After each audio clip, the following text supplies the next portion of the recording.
What is good? Welcome to another exciting episode of the Real Deal podcast. Let's go.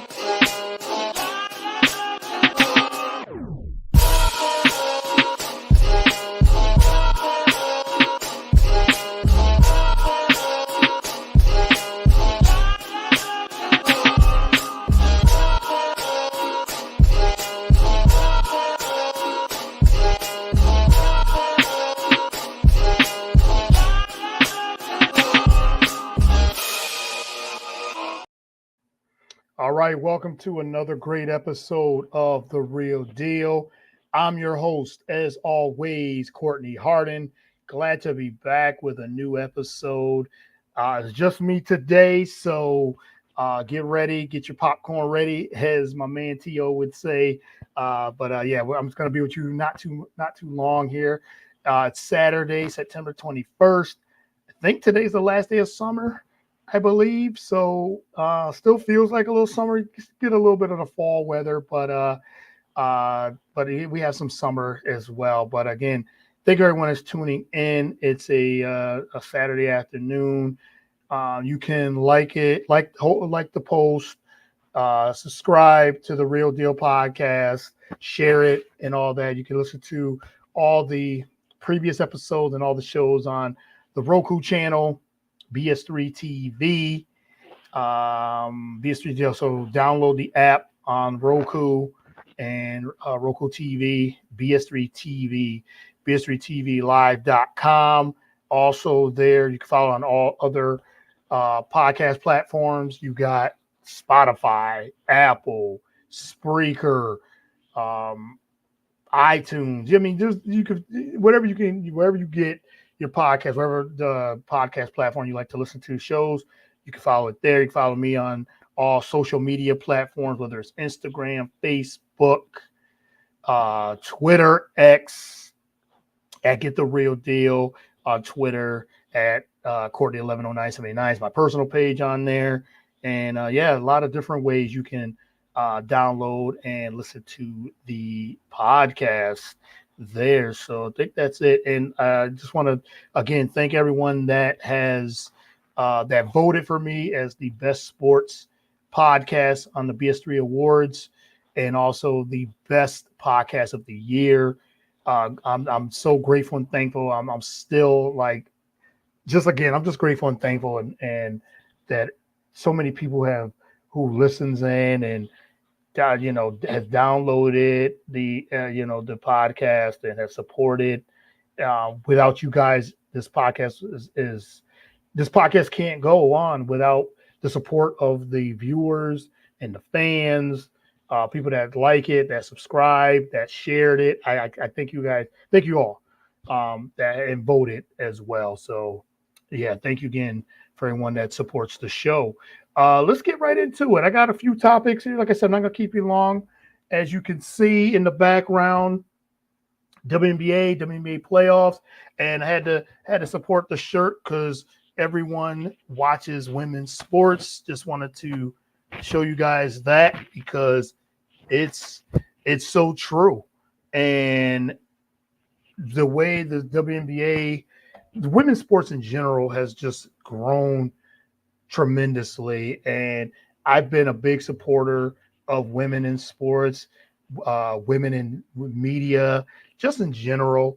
But to see the growth of it, and I love to use my platform to interview women, to have women on the show to share their stories and their journey, and to give them that platform to have the opportunity to share their stories, share what they love to do, whether it's broadcasting, podcasting, in media, just in general. I love it, and I love the support, and I just love to be an advocate for it, for women in sports in general. So big shout out to everyone that's supported women in sports and who are doing it. And as you can see, the WNBA playoffs begins tomorrow. Very, very excited about that as well. And what a tremendous season it's been for the WNBA. And they just ended the regular season on Thursday. And it was a great year for for the WNBA, starting with the. I mean, this started back from college, the college basketball season, women's college basketball season, because we had such a great Final Four, great tournament, and great season there, and it led into the WNBA draft that broke viewership records again, and just the support and the buzz of the W, and then leading into the season, it was a great year. So many records were broken. This was a great rookie class led by Caitlin Clark, who I believe should be no argument, should be the rookie of the year. What a great year she's had. Angel Reese had a great year, breaking records as well, double doubles. She had a really good, really very, very strong season, and Rakia Jackson, and I mean the list goes on and on for the rookies. It was such a strong rookie class leading into this season as well, and then on top of Asia Wilson, I mean the best player in the WNBA, one of the greatest players ever. I mean, you cannot argue that. There's no way you can argue that. And Asia Wilson had a really, really, I mean, a very, very strong year, and one of the best seasons we've ever seen. And she should be the unanimous MVP. There should be no debate on that. Now, there's others that had great years, but Asia Wilson just took the Las Vegas Aces on her back and dominated. She had one of the most dominant years in WNBA history. And I have it here, what she's done, and she broke so many records as well. Let me get it here, because she really did her thing this year, and you cannot. I mean, the historic season she had, just in general, was tremendous. Yes, here's her accomplishments in basketball just in this season alone, and the records. She eclipsed the 1,000-point mark in a single season. That was just only one of the dominant list of accomplishments she's done this season. Here's a look at Wilson's accolades throughout her basketball career. We'll go through her career. 2024, like I said, WNBA single season rebounding record that she just did. She's a two-time WNBA MVP, about to be a third. Should be unanimous. 2023 WNBA Finals MVP. She's a two-time WNBA champion, back-to-back, and they're trying to go for a three-peat. We're gonna get into the matchups and what I like to see heading into this WNBA playoffs, which is going to be tremendous. She's a 6-time WNBA All-Star, 2-time WNBA Defensive Player of the Year. She'll probably get that again, back to back to back. 3-time First Team All WNBA, which she's going to be again from 2020, 2022, 2023. She's a 2-time First Team All Defense. She's going to get that again. 3-time WNBA blocks leader, which she leads again. She was Rookie of the Year in 2018, First Team All Rookie 2018. She's a 2-time gold medalist 2020 and 2024. FIBA Women's Olympic MVP. I mean, the list goes on. I could read all of these if I wanted to. The College Player of the Year in 17 and 18. She was SEC Player of the Year. That's her college career. She's won at every level. Let's just say that. And she's, and like I said, this past season, leading the league in scoring, eclipsed the 1,000-point mark in a single season. She's the first player in WNBA history to do that. It's just tremendous is what she's done. And she's only 28 years old and is the first player to ever score 1,000 points. And we've had so many great players and tremendous players in WNBA history. I mean, you're talking from Cynthia Cooper, Cheryl Swoops, Lisa Leslie, Candace Parker, Diana Taurasi, which I'm going to hit on. Diana Taurasi looks like she's hinting on this is her last year. Like I said, this season's been just full of records and dominant play. I mean, the list goes on. I mean, there's so many different Tamika Catchings. I'm just naming them off the top of my head. Sue Bird, Lauren Jackson. I mean, the list goes on and on. And Brianna Stewart, so many great players. And Asia Wilson is the first WNBA player in history to eclipse 1,000 point mark. And now I just named like Maya Moore, like all these tremendous scores that we've had. And this is just scoring and great players. And Asia Wilson eclipsed that first player in history. So utmost credit and so much respect for Asia Wilson and the year she had and leading the Las Vegas Aces in the 4th seed in the WNBA playoffs. And they had an up and down year, but there was one staple that was there, and that was the consistent leadership and dominant play of Asia Wilson to lead the Las Vegas Aces. And they're a dangerous team. They might be the most one of the not the most dangerous teams. They're starting to win. They're starting to click. They're getting it together at the right time. So watch out for the Las Vegas Aces. It's going to be hard to three-peat because only one team has done it in the league history, and that was the Houston Comets. And now they won the first 4 championships. They rattle off 4 with the Cynthia Cooper, Cheryl Swoops, Tina Thompson. That threesome there. So again, I can't speak enough about Asia Wilson and what she's accomplished. But I gotta also talk about Caitlin Clark and all the rookie records she broke as well. So many records Caitlin Clark has broken and what she's brought to the WNBA and after a slow start. But Indiana Fever is clicking and they're getting like you don't want. I don't think you want to really play them either. So let's go through Caitlin Clark's records and what she's done as well. Again, Caitlin Clark taking the WNBA by storm with her play. Following a record-breaking college career, she also broke a lot of records in the WNBA too. WNBA rookie single season scoring record. Also WNBA single season record for assists. So she led the league in assists.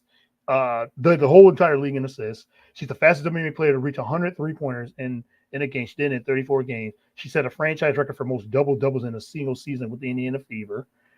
Set franchise record for most 3-pointers in a season with Indiana. First WNBA rookie to record 2 triple-doubles, not just 1, 2 triple-doubles. WNBA single season rookie record for 3-pointers. WNBA single season rookie record for assists. She also led the single season turnovers. So that's the one blemish because she played so aggressive. She did lead the league in turnovers. Most assists by a rookie in WNBA All-Star game history in 10. WNBA Rookie of the Month for July. First triple-double by a rookie in WNBA history and first triple-double in Fever history as well.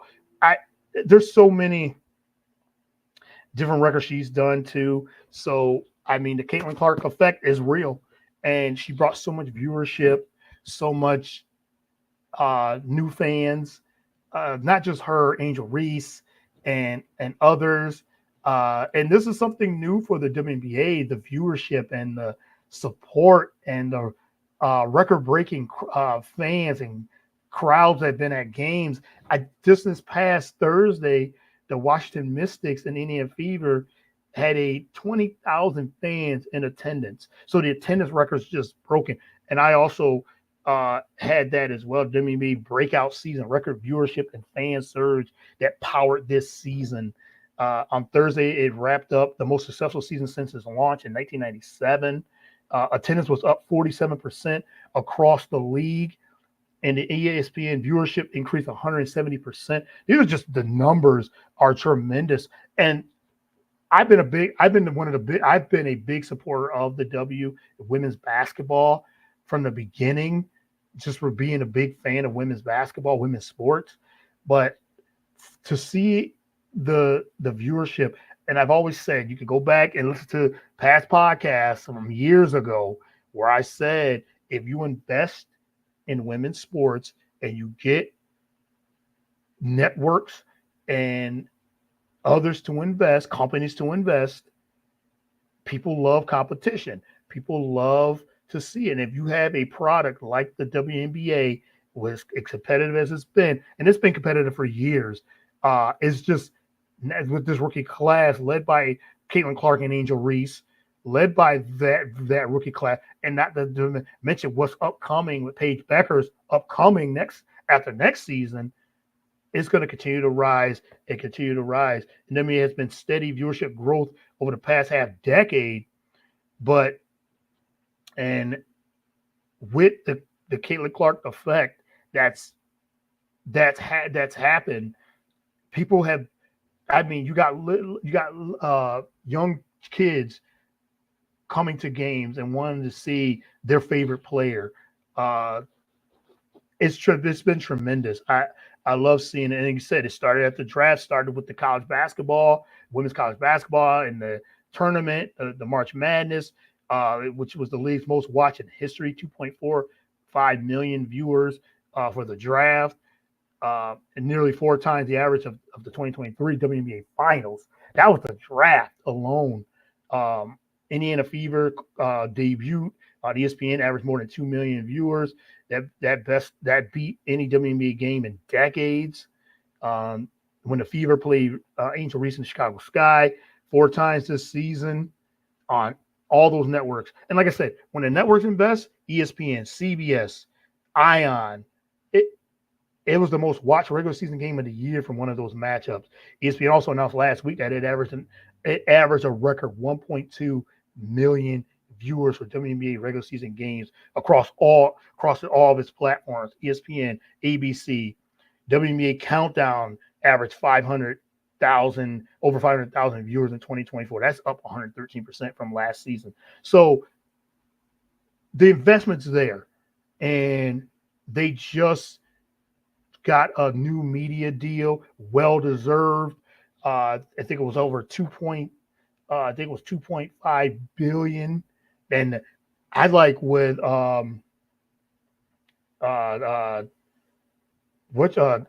somebody was saying that it should have been even more than Cheryl Miller. Cheryl Miller said it should have been even more, but to get $2 billion of a new media deal heading forward, total deserved, well deserved. So the NBA had a great successful year, and like I said, there were so many records being broken, and I've just enjoyed being a fan.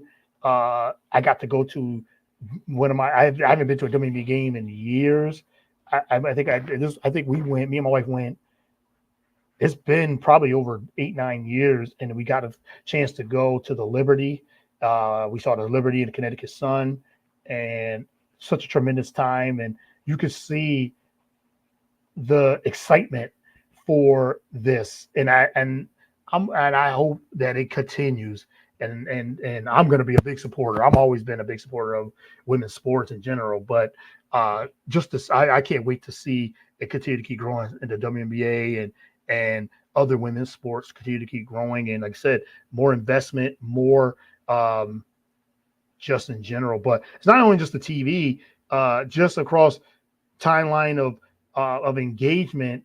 Now, Twitter and some fan bases have been toxic all year too, and we don't need that in the league in general. Like, if you're a fan of the teams, you're a fan of players, keep it there. You don't have to be toxic and racist and all these things. There's no need for that.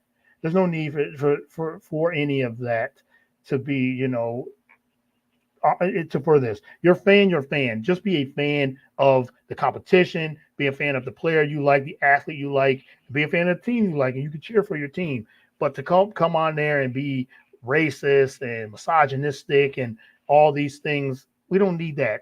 And it got ugly. It got ugly from a lot of different fan bases. It got ugly from, and I don't think I really feel like some of them are not real fans. They're not real fans. They're just in there just to stir up some nasty things, and there's no need for it. Just watch the games, enjoy the games, be a fan. Because like I said, for someone that's I've covered the league, and I've been on a lot of the Zoom, and then been to WNBA draft and covered.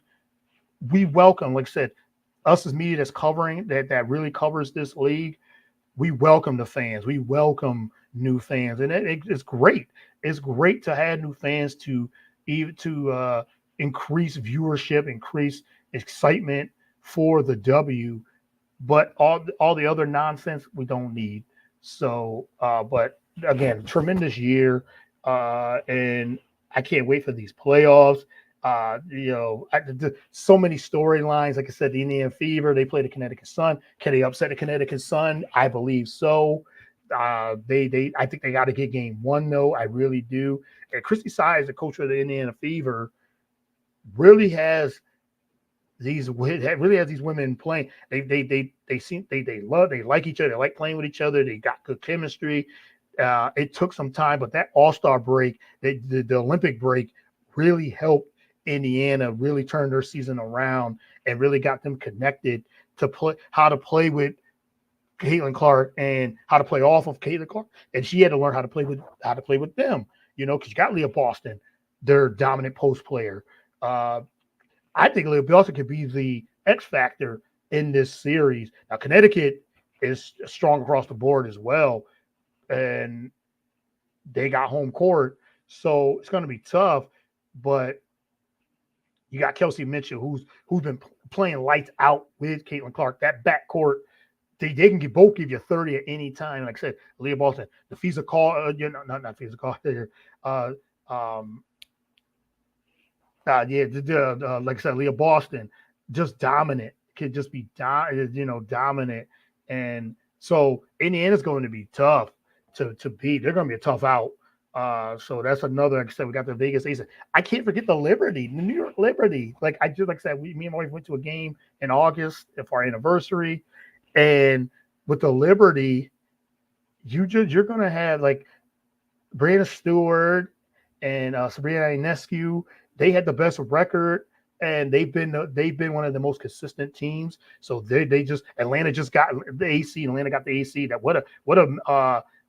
to get that AC, the Atlanta Dream and Chicago Sky and the Washington Mystics, they were battling for that AC to the last day. So you really that was a good matchup. To whoever's get that AC, and Atlanta was able to get it. Now they have a date with the best team in the league, had the best record, the New York Liberty. And I think for the Liberty, the chemistry, they said they had a bad taste in their mouth losing in the finals last season against the Aces, and that's gonna be it's I think this is the Liberty's year, and to really put it all together and then try to win the WNBA finals and win the championship there. So yeah, the Liberty had a tremendous year, but I've seen a lot of for Nafisa Collier in the Minnesota Lynx, and we'll see in the Minnesota. They beat the Liberty. I think they were 3-1 in the series against the Liberty, and Minnesota they got it all. They had led by Nafisa Collier and Cheryl Reeves, and she said, they play defense. They play tremendous defense. They can score. They have a lot of great talent. So watch out for Minnesota. But like I said, you cannot sleep. Another story, you cannot sleep on the Las Vegas Aces. They are clicking at the right time. They're healthy, led by Coach Becky Hammond. And again, the unanimous MVP who should be. They are led by Asia Wilson.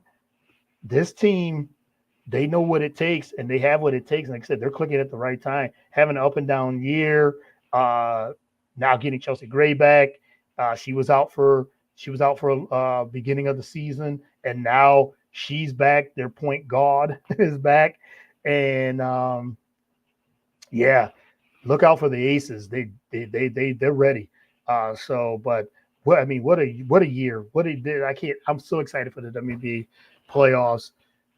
So it starts tomorrow, and I tune in on all across all across the platform. I think CBS and ESPN, of course, ABC, they'll be playing, and I think all the teams play tomorrow. So be on the lookout for that. Again, tremendous WNBA season, and I was so glad to be a part of it. So glad to be just a fan and part of the media as well. So again, I thank the WNBA for giving me an opportunity to interview some of the teams and some of the players and be a part of the All-Star weekend as well. So I had a I had a great time. I hope playing for more opportunities to cover as well. So, all right, I want to get into a little bit of some NFL. We got Week 3 coming up. A lot of great matchups uh, in the NFL as well. We just had the Jets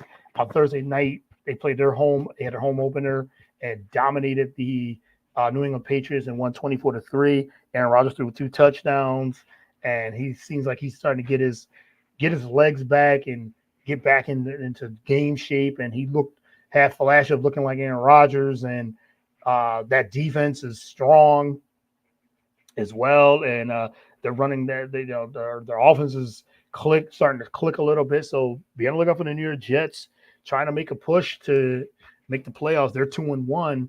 But I want to go over a couple matchups that I got my eyes on heading into Week 3 of the NFL. And man, one of the big storylines heading into this Week 3 is the injuries.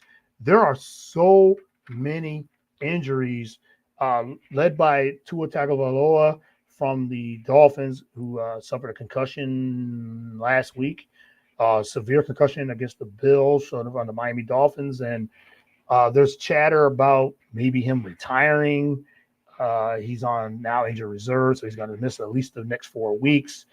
The Dolphins said they're not going to rush him. So I don't really have a take. I just want what's best for him, because he just suffered his 3rd concussion over his NFL career, but his 4th concussion that we know of, because he had 1 in college and 3 in the NFL. And this hit with Damar Hamlin wasn't a, it was just a normal tackle, it seemed like, but Tua bounced off of Damar Hamlin and bounced his head on the turf, and then he was in like a fetal position, and it was scary.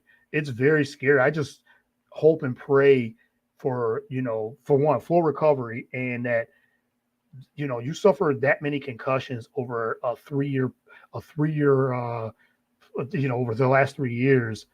It's scary. And he had 2 in 1 year, and you just hope and pray that he makes a right decision, because you have your life ahead of you. You don't want to do the head trauma and head injuries and things like that, and CTE. I just hope that Tua and his family, with his family, they make a decision and really sit down and make the right decision, because I'm not a doctor, and I'm not going to tell him that he should retire, that he wants to play, because he wants to play, but it's just your long-term health is important. It's very important, and you don't want the after effects of all these concussions. And we've seen a lot of players who suffer through that even after they retire. So I hope that Tua really takes his time and makes his best decision for himself and his family, and speedy recovery from that. But let's get into the schedule. Like I said, there's a lot of injury. You got Justin Herbert, who's dealing with an ankle and an Achilles, I believe, something like he's questionable for tomorrow. And AJ Brown from my Philadelphia Eagles, the hamstring, I think he's doubtful, so he's not playing this tomorrow. There's so many injuries from these first 2 weeks. You just hate to say. Christian McCaffrey, he hasn't even played, and he's dealing with a hamstring injury too. So the 49ers are taking it very slow. 49ers are dealing with quite a few injuries throughout there. Deebo Samuel, he's out tomorrow. I think he's out for the next few weeks. They like have most of their offense is dealing with injuries. So a lot of players, you just don't know what it is really, what you're dealing with injuries like that. So, but I wanted to get a couple of games. I know the Saints 2-0, the New Orleans Saints, who scored 91 points over the first 2 weeks, are like scoring at will and dominated the Dallas Cowboys last week, running the football right at Dallas. And the Eagles now, who lost in such a disappointing manner, got to go to New Orleans and play the Saints. And I'm not, I'm not too. I'm a little not too confident in the Eagles. I picked them to win because the way they lost, and that, like I said, losing the way they did was very heartbreaking and very disappointing. Losing that way, just letting Kirk Cousins just come right down the field in a minute and 45 seconds and dominating and that way 6 plays is like over 70 yards and to do that. So yeah, I did not I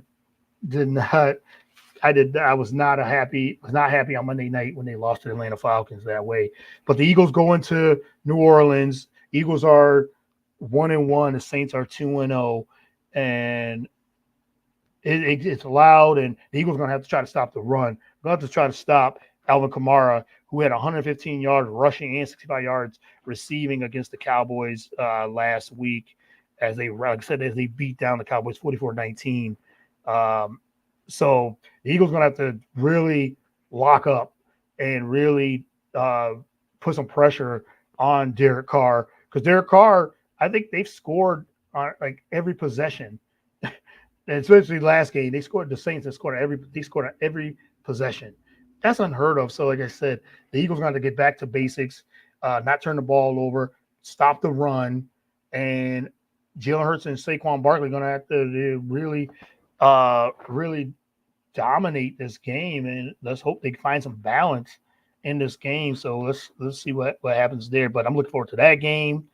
Looking forward to Chargers and Steelers, both undefeated, 2-0. Chargers, like I said, could be without their quarterback, and let's see what happens there.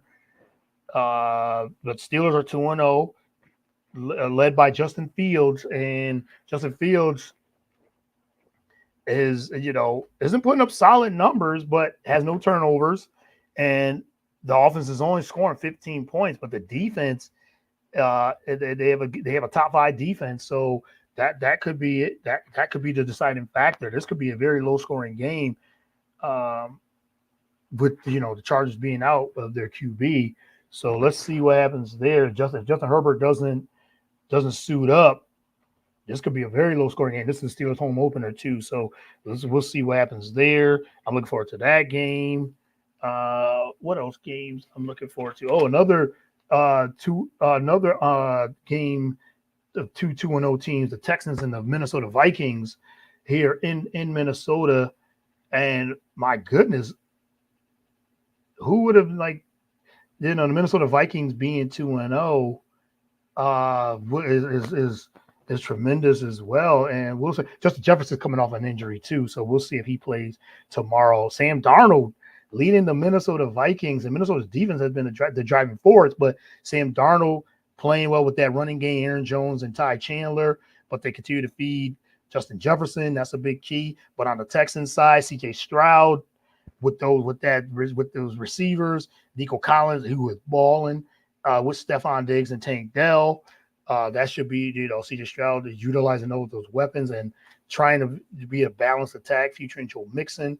But I think Joe Mixon, he's banged up too. So that should be on the lookout for that. That should be a pretty good game. But the Vikings they're facing one of their toughest. This is one of their toughest threats in Houston, and that Houston offense could be very explosive. So that's another matchup I'm looking forward to. There's a couple more matchups. There's a lot of good matchups heading into this week 3, 49ers and Rams. That could be something, like I said, with the 49ers. They're banged up. The Rams are banged up. They don't have their top 2 receivers. George Kittle is banged up for the 49ers too, as I said earlier. And not being able with Christian McCaffrey. So they're going to have to see what the 49ers can do with most of their offense depleted or I should say injured and not playing this week, not suiting up.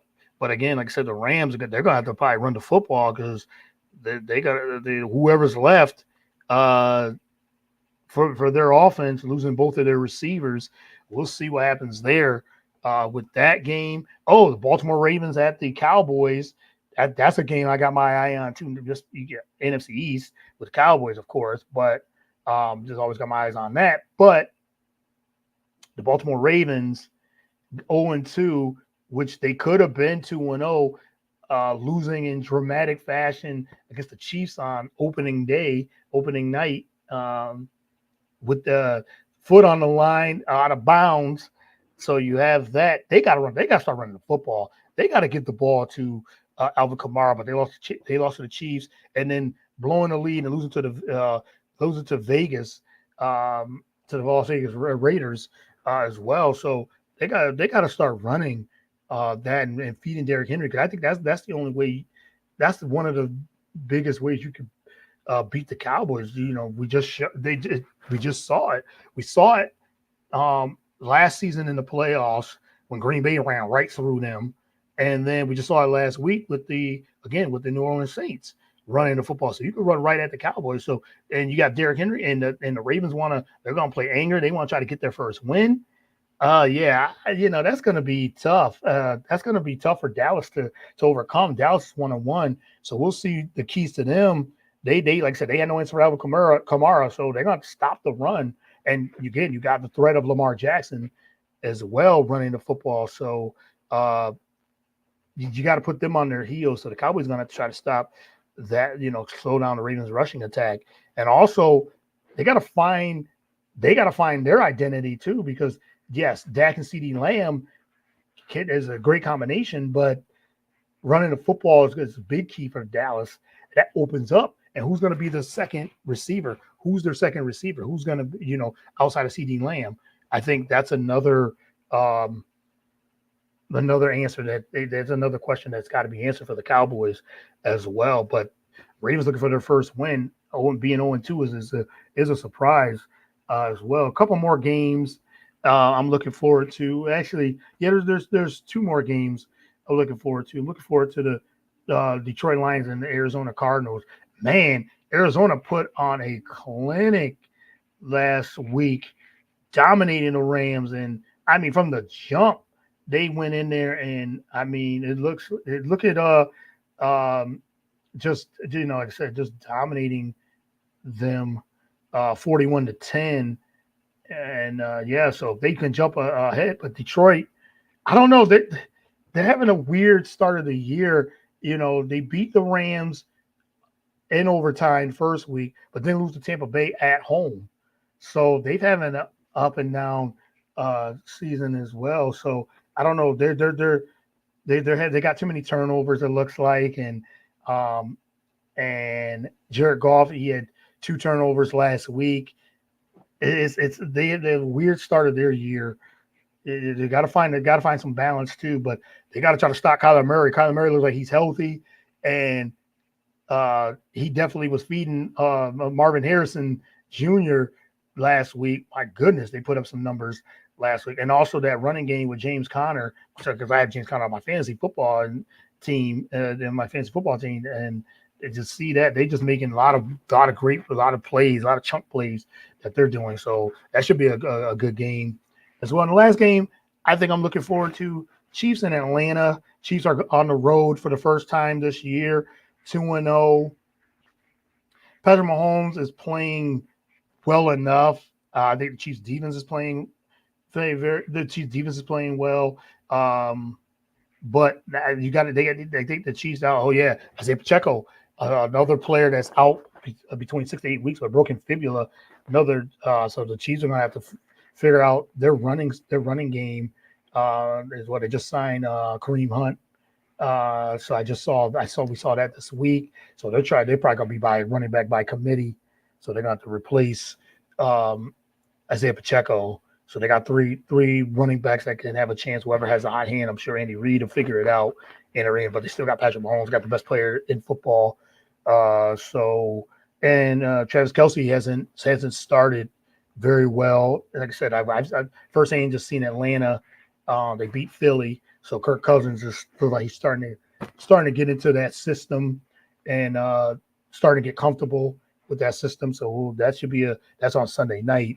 So the Chiefs are 2-0, and the Atlanta Falcons are 1-1 So that'll be a good game. But yeah, and Monday night's got two games this week. Jacksonville 0-2, going to Buffalo, who are 2-0, and you got the Commanders who are 1-1, who just beat the Giants, and going against the Cincinnati Bengals, who are 0-2, looking for their first win. So yeah, a lot of good games in week 3. So looking forward to that. Like I said, a lot of things going on in sports. You got the WNBA playoffs, as I discussed, and also NFL Week 3. NBA's around the corner. NHL's around the corner. NHL just had their media week, media day, and preseason starts this weekend for the hockey. NBA will be, I think, starting in 2 weeks. So you got media day and preseason coming up. So a lot of great things happening. So I'll be discussing all of that. In NBA news, we just had Adrian Wojnarowski, the extraordinaire NBA insider, leaving ESPN to go to St. Bonaventures and be the general manager. So that's a big story in media and NBA. So now they got to try to replace Adrian Wojnarowski, and this guy was the NBA insider. He was the insider. So there's talk about Shams, Charnier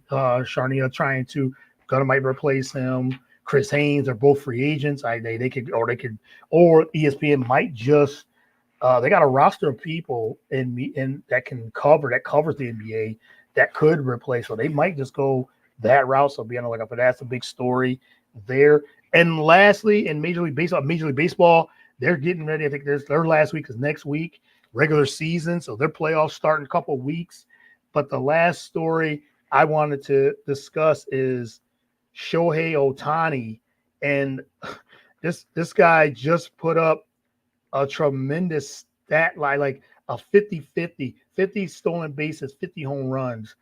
Like, my goodness. And he did it in he's the MVP, the National League MVP. He put it up he makes history by becoming the first Major League Baseball player to do a 50 homer, 50 steal season. And he did it in such a, I mean, goodness, like such a, it's hard to even explain. Like, it was incredible. He had 10 RBIs, 3 home runs in a game just to get over the 50. So he's 51-51. And you might as well say, Shohei does not let career-altering setbacks deter his production. He simply just dominated, and in dominating fashion.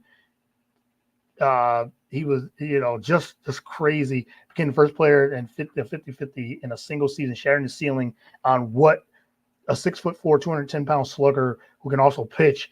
And he can pitch also. He's not even pitching. He's just a tremendous hitter, too, on top of that, too.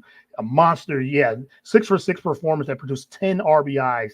He ended the day on a 51-51 just this past Thursday as well. And with that, he leaves behind the 5 other members of the 40-40 club. Jose Canseco in 88, Barry Bonds in 96, A-Rod in 98, Alfonso Soriano in 2006, and Ronald Acuna Jr. in 2023. He did a 50-50. These guys did 40-40. Ohtani just did a 50-50. That's just tremendous. And again, he didn't just do it he did it getting 10 RBIs going 6-for-6. He didn't do it just to, he didn't go 3-for-3 or 2-for-4. He did it 6-for-6. I mean, this guy just put up that's tremendous. That's a career milestone. You don't see that just in general. You don't see that all the time. But that in the end, the Dodgers blew out they won 20-4. I mean, 10 RBIs. My goodness, that's just something that you just don't see.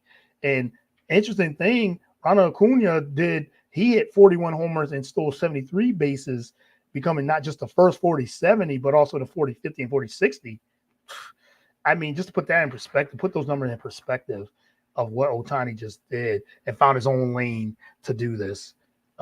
Man. So, and also he was the first, and this is the first year of his 10-year, $700 million contract. He's a 2-time American League MVP and arguably the greatest. And this is arguably one of the greatest, if not the greatest, offensive season of his career and one of the greatest offensive season in baseball history. So, and he could just keep going. So, uh, big ups and big credit and big props to Shohei Ohtani and putting up those tremendous historic numbers. So, all right, that's a wrap for the show. I want to thank everyone that tuned in. Thank you, everyone that supports each and every time. Again, I can't thank you enough. I just love doing this. I love doing the podcast and more guests, more shows coming up. And I'm just so excited to be a part of the BS3 network and to have this platform to share my opinions, my thoughts in sports, business, and media. I love doing this. And again, I thank you enough. I can't thank you guys enough. So until next time, follow the show, like it, share it, subscribe on YouTube, subscribe on all the social media platforms and all the podcast platforms. Give me a 5-star rating. Give the show a 5-star rating on Spotify and Apple, and continue to support the entire BS3 network. We got shows for everybody, not just sports. We got shows that, we got cooking show, we got music and movie review show, relationships show. There's something for everyone. Politics.